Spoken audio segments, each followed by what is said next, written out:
G'day, Ariana. This is Poppy here, Australia calling. Today we're going to read The Magic of Marvin. It belongs to Fiona Dixon. Marvin glued the last paper star on his long pointed hat and tried it on. It almost fitted.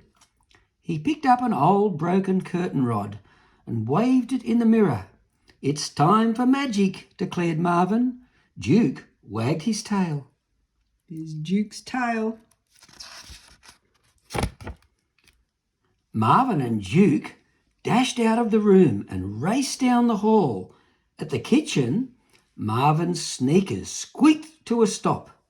Marvin's mother was on a stepladder, replacing a burned-out light bulb. Oh, she's got big feet. You're not wrong, Nana. Marvin pointed his curtain rod at the bulb just as his mother reached for the switch.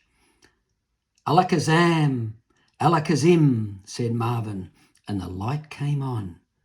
"Magic," Marvin whispered to Duke.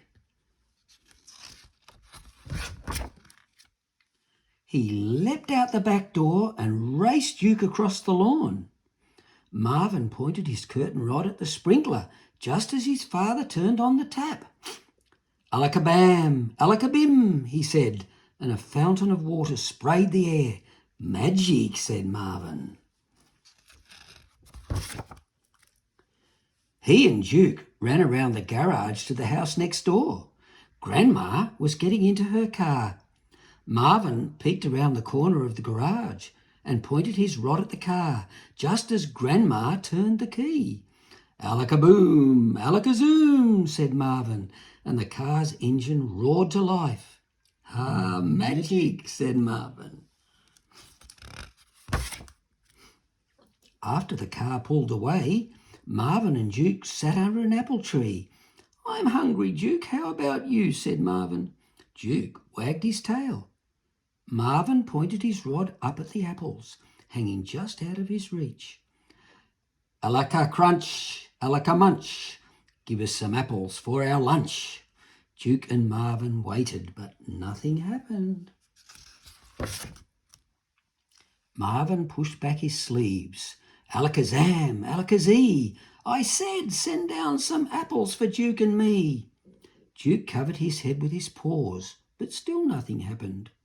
Marvin stood up and shouted, "Alakawam, alakawow, give us some apples, and I mean right now."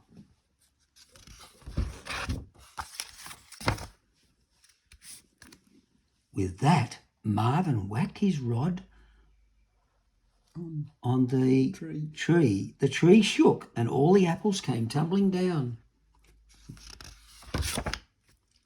Marvin took a big bite out of a juicy red apple. "Magic," he mumbled. After they had eaten their fill, Marvin and Duke wandered off to perform some more magic. Marvin's mother was looking for him. She called him and there was no reply. She checked his room, looked through all the house, but Marvin was nowhere to be found. "Have you seen Marvin?" she asked his father. "Nope," he replied. "Maybe he's in the garage."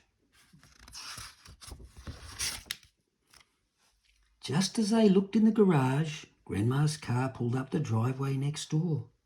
"Have you seen Marvin?" asked Mother. "It's time for his sleep." "He might be with Grandpa," said Grandma. "Let's ask him if he's seen Marvin." They looked on the veranda. "Shh," said Grandpa. "Magic," said Mother.